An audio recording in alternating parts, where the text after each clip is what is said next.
normally work surrounded by big stores like, your Debenhams, your Primark, your Marks and Spencers. Sure. But people are going into Marks and Spencer and queuing to get discounted food. These people should be at home. They're not adhering to the 2-metre rule. The staff at Marks and Spencer, or even the bank that I work at, we can only do so much, but people are still not adhering to the 2-metre rule. Right. So, and you've noticed that deteriorating, Sonia, yeah? Oh, almost definitely, yes. Deteriorating. Why? I feel people are feeling maybe a little bit more relaxed. This is now becoming the norm, and people are just getting fed up. And I heard a previous caller who said that, the country lanes were quite busy, self-employed people are going out. Yeah, that was and me. I'm feeling it myself. Oh, yeah. So I'm feeling it myself. So when I'm driving to work this morning, the traffic was more. I'm seeing families that with young children. Yeah, I understand they need to go for a daily walk, but they should not be on the high street. There's no need to be on the high street. The police are patrolling the high street, and I actually spoke to a police officer today because the particular bank that I work at, we have about 50 to 75 people queuing to come inside just to get a £10 note. They want specific notes, £5 notes. That is not essential banking. They should not be out and about. But in the end, Sonia, I mean, if millions of people start to break the rules, what can the police or government do? It's difficult, isn't it? It is really difficult. I understand the government at the minute have a difficult job on their hands, and the police officer I spoke to today, and he said he cannot ask people to go home as long as they're adhering and and being lawful and abiding by what's right and what's wrong. They cannot ask people to go home. But some people are sat on the bench on the high street, like for 3-4 hours, just having a social with their friends. Yeah, that's not right. No. Stopping on a park bench in the middle of a walk is fine. What you've done, Exactly. Sonia, what you've told us from Leicester City Centre is really interesting. Thank you very much. Now, one of our correspondents here thinks that the Brits have gone mad because of the sun. He says, Nigel, I'm doing deliveries around Battersea Park and Clapham. The parks are really full, like a sunny Sunday. Albert Bridge was full with people crossing. It looks like the lockdown has lifted. They've lost their common sense because of the sun. Mad dogs and Englishmen. It's possible the sun has driven us mad. I don't know. But we're getting first-hand accounts that actually we're saying, do you know what? We've had enough of this. And I think the government have got this wrong when they say if we talk about timelines and how we might ease, it'll be a mixed message. We must keep telling people, stay at home, save the NHS and lives. But actually, if people can see some light at the end of a tunnel, they might be adhering now a little better to the rules. I put that forward for conversation. Tracy tweets, I live in South London on the main road. I've noticed in the past couple of weeks traffic levels are almost back to normal. Tracy, we heard of traffic jams on the Blackwall Tunnel Tuesday morning this week. Let us go to Salford in Greater Manchester and speak to Victoria, a new caller. Victoria, good evening to you. Hi, good evening, Nigel. I'm really sorry, I'm going to actually disagree with something that you've just said. Go on. I think when Matt Hancock was speaking, and he essentially refused to give any sort of indication of what the measures would be when lockdown ceased. I think he was really incredibly right to do that, to say, this is what we're doing now, we can't think any further ahead. And I think what Nicola Sturgeon's doing is kind of undermining him somewhat. And because he's not... Oh, yes. He said that, and she's undermining him. I think people are now thinking, well, the Scots are going to eat up, so why can't we? Do you know what, Victoria? You're absolutely right. Sturgeon has been trying to undermine the government from the very start of this. She's a separatist. And I agree with you. However, let me put this back to you, all right? Okay. All over Europe, in France, in Belgium, in Spain, all over Europe, the public have been given Germany. The public have been given dates at which things will begin to change. And in some countries like Austria, they've changed already. So people know that in 8-10 days' time, in some countries schools will be open, in others non-essential shops will be open. All those countries, by the way, Victoria, have said, most of them have said you must wear face masks. All of them have said social distancing must be maintained. But people at least can see some light at the end of a tunnel, and maybe they'll grin and bear it for the last bit of the lockdown, knowing what's coming. I think, and I could be wrong, I think by not even giving us a hint on this, people are beginning to say, the hell with it. There I disagree again. I think the numbers of infections that both countries mentioned there, Germany and Austria, have been far less than what we've had. But equally, I think you spent some time in Germany yourself. The people there follow the rules far more than people in Britain do. And I think we are naturally pushers backers, if that makes sense. Well, we had Victoria for the last 3 weeks obeyed the rules in a way that I never thought we would. But it does appear to be cracking. I mean, look, Victoria, what would you do if you were the government right now? I mean, you know, it looks like lockdown is beginning to break down. What would you do? The truth is, I don't know. I don't think there's any government that would, particularly in our country, that would be getting things solely right. I think there's certainly the possibility of even potentially giving people kind of an out vote, or something akin to that. So if somebody's seen repeatedly out or in a group or not respecting social distancing, that they're then prohibited from coming out at all. So you're penalising the people who are doing wrong, but not affecting the people who are just going out for an hour a day. Because there's two sets of people here. There's people who are respecting the whole thing of playing it completely safe and looking after their families, staying inside and only going out when they're allowed to. But then there's the people who are really, if I'm honest, just complacent and probably have been complacent from the start.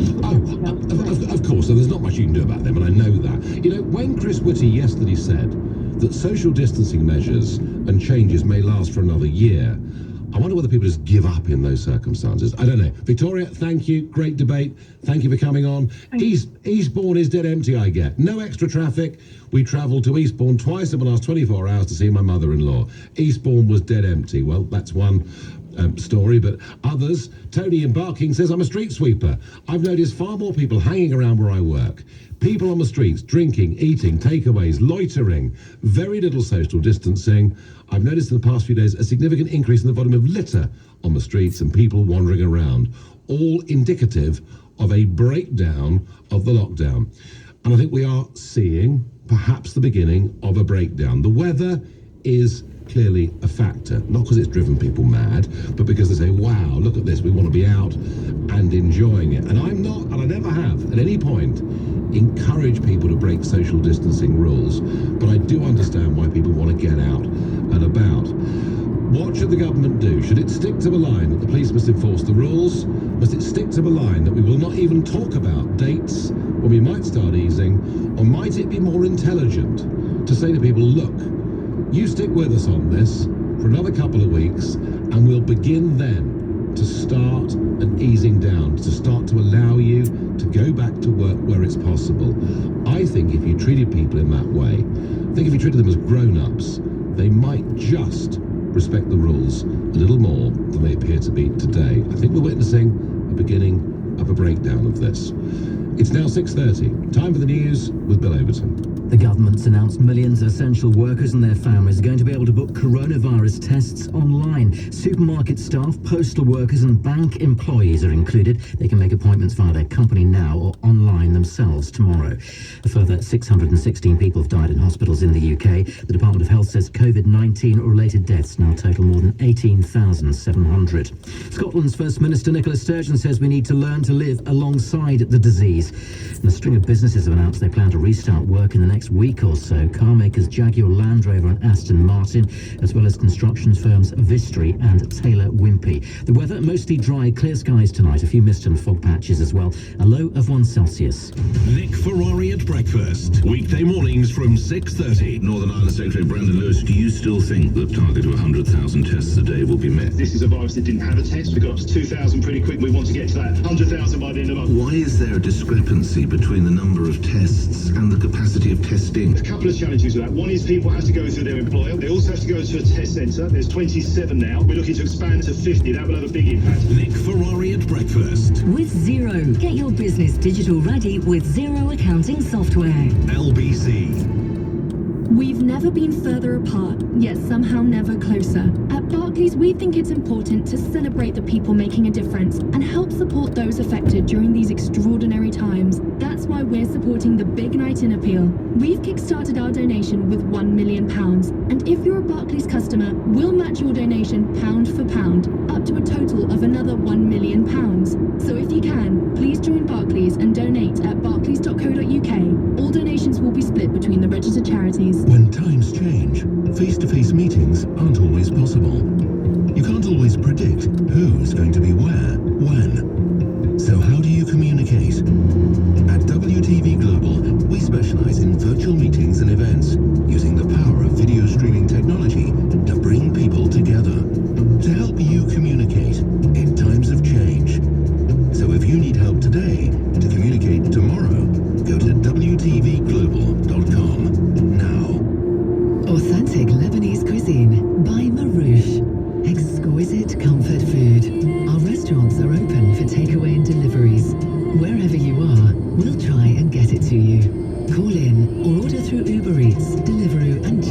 treat. Enjoy legendary Lebanese food at home from Marouche. Fancy recreating your own dishes at home? Discover the authentic ingredients imported from Lebanon that we have available at Marouche.com. How does it feel when you stop smoking? Brilliant, I've finally quit. It feels good. I was so proud of myself. I can keep up with my kids now. I feel a lot richer. I just feel fitter and healthier. I feel like I've got my life back. It's an amazing feeling when you stop smoking. Experience it for yourself with help from Smoke Free. Our range of free support can help you quit for good. From our app to emails, face-to-face and online communities. Search Smoke Free, because there's only one you. The Nigel Farage Show on LBC. Call 0345 6060 973. Is lockdown in breakdown? Are we going out and saying, the hell with this, we've had enough? And in particular, are the self-employed saying, we can't go on like this, we simply have to start working again? Many of us have noticed a lot more traffic on the roads. Many of us with this weather, particularly today, have seen a lot more people out there. I'm getting also some of you ringing and saying that social distancing rules are also being ignored, which I cannot support. Before I get back to that, one issue that will utterly dominate the US presidential elections this year, and I think become a significant factor in UK politics, is our relationship with China. We have been, ever since 2010, as a country, politically, trying to get as close to China as we possibly can, getting them involved with our nuclear power industry, selling them British steel, getting very, very closely involved. And it goes right through politics, right through senior civil servants, right through big businesses, many of whom, when they retire, finish up on advisory boards to big Chinese companies. And yet, as a result of concerns that have been raised over Huawei's role in 5G, and then the way that the Chinese government behaved over the coronavirus outbreak, there is a massive shift and sea change going on. Ian Duncan Smith, David Davis, people like that from the Eurosceptic wing of the Conservative Party, bitterly opposed to basically the Chinese Communist Party having a say in our 5G network, given the damage that does to our relationship with Australia, Japan, America and elsewhere. But now, last night, to see the other wing of the party speaking up, I was astonished. Chris Patten, the last governor of Hong Kong, former European Commissioner, former cabinet minister, he also now joins these very severe criticisms. Sir Malcolm Rifkind, former Foreign Secretary and Defence Secretary, says we need to reorientate our foreign policy. And of course, William Hague, Lord Hague as well. So you've now got two wings of the Conservative Party who found it difficult to even speak to each other for much of the last 5 years, now saying things have to change with China. And Boris, when he gets back, and let's hope he gets back fit and strong, because he's going to jolly well need to, because he hasn't just got this awful crisis to deal with. There are big other political decisions to make, including this 5G decision. And I was just astonished today that our top Foreign Office Mandarin, Sir Simon McDonald, you know the chap, he was in the news 2 days ago, saying we chose Brexit over breathing by not joining some EU scheme where we might have got PPE or ventilators. He has said that the deal with Huawei and 5G is a final decision and it will not be reopened. He emphasises that China is a very important partner of the UK. So Simon, you are a civil servant.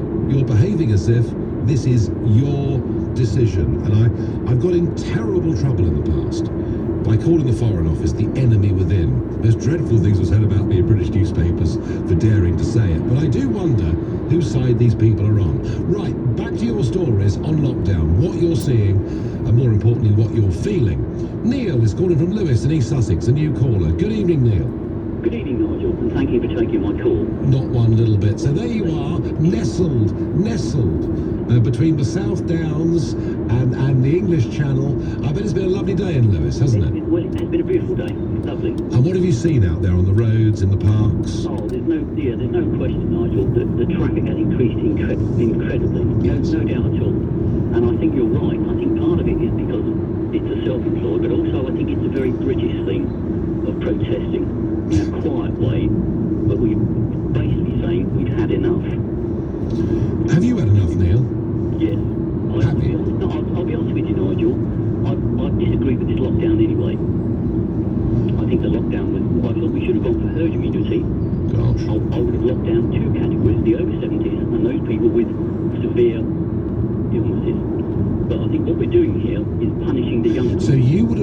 Swedish approach on this, Nick? Yes, absolutely. Well, I think that was correct. well- I think we're punishing the young people for what we're doing. Well, I was against herd immunity when it was just herd immunity, Yeah. with no provision for, separating out elderly or infirm, I wanted lockdown to buy us time to think about where we were. I tell you what, Neil, what's going to be amazingly interesting is to think in a few months' time, were Sweden right? Absolutely. Because at the moment, the R in Sweden is said to be below 1. But you're right, they have locked down the most vulnerable groups. Neil, we'll see.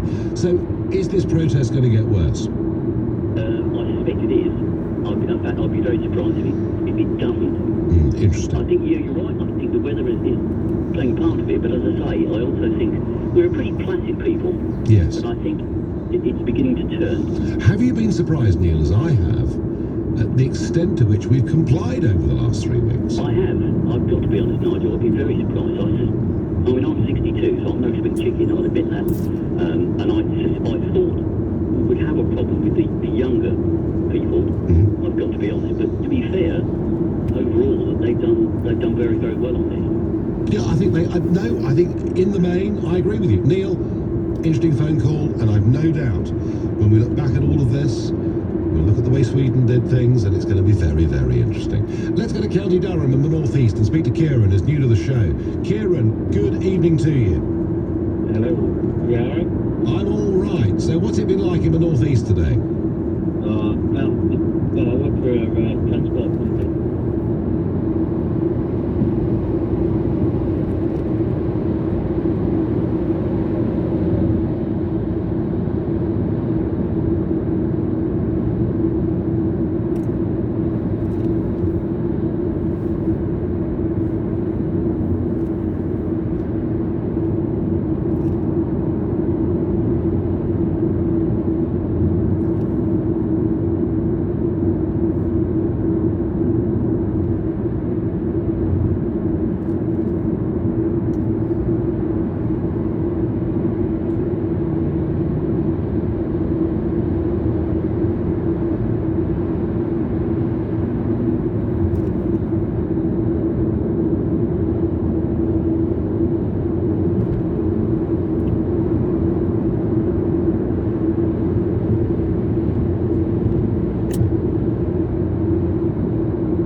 if you give people rules that they deem to be ludicrous, you know, if people don't respect laws, they start to break laws. And I just wonder whether we might have got the balance of this wrong in terms of the message to the British people. Well, I think you've just hit the nail on the head. There's a difference between people respecting the law. Yes. You're quite right. I mean, if they had done a soft approach like they've done, I feel for maybe 7 to 10 days, and then let's hit it hard. Let's get you used to having to be at home. And then let's just kick you at home for 10 days, because we'll say 7 days, then you start to show the symptoms.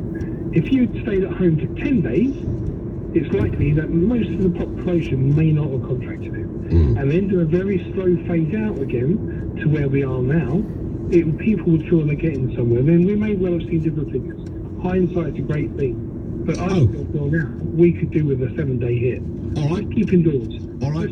All right. So you think stick with it, and make it tough. Darren, thank you. It's 6:45. Time for the news headlines with Bill Overton. Key workers like teachers, postal staff and delivery drivers, plus their families, can now start applying for coronavirus tests. The Health Secretary says capacity has increased to 51,000 per day, on target to be double that. And another 616 deaths in UK hospitals with COVID-19 takes the total now to more than 18,700. The weather mostly dry, clear skies tonight, a few mist and fog patches with a low of 1 Celsius. LBC Travel, I'm Dave Goff. It's now in Kennington on the A23 Brixton Road southbound after a police investigation at South Island Place earlier on. The bus lane stays shut. In Limehouse, Burdett Road southbound is closed at the A13 Commercial Road because of emergency repairs. In Poplar, just after the northbound exit from the Blackhall Tunnel, the exit slip road to the A13 East India Dock Road is closed for barrier repairs. In Westminster, the traffic lights on Victoria Street aren't working at Broadway. National Rail services are running to a reduced timetable. The advice is to only use public transport if your journey is essential. And on the Tube, the Waterloo and City and Circle Line stay suspended. Coming up at 7 on LBC, Ian Dale. After 8, it's our daily coronavirus phone-in, but I do want to hear your experience of applying for universal credit. Is the system working better now? Ian Dale on LBC. Looking at the weather now, cooler temperatures are set to bring stiffness to many shoulders and necks today, and we're forecasting pain in the joint regions, especially across the knees and fingers. Chilly days like this will stop many of you from getting out in the garden, and it's bound to raise your aches and pains. But together we can speak out against arthritis and help to clear the air, bringing plenty of better days ahead. It's not all right, it's arthritis. Join us at versusarthritis.org. Authentic Lebanese cuisine by Marouche. Exquisite comfort food. Our restaurants are open for takeaway and deliveries. Wherever you are, we'll try and get it to you. Call in or order through Uber Eats, Deliveroo and Just Eat. Enjoy legendary Lebanese food at home from Marouche. Fancy recreating your own dishes at home? Discover the authentic ingredients imported from Lebanon that we have available at marouche.com. Flexible. Not springy, not bouncy, but flexible. That's what FMP offers growing businesses like yours. The flexibility to have as much or as little payroll management as you need to continue to grow at a rate that suits you. FMP. Outsourced, fully managed payroll solutions. Or part managed. It's up to you. It's flexible. You're in control. FMP. Growing with your business. Search Trust FMP now. The Nigel Farage Show on LBC. Call 0345 6060 973. Other news from around the world. US unemployment claims today over 26 million, 15% of the workforce. Dramatic rises every single week in those in the US claiming unemployment.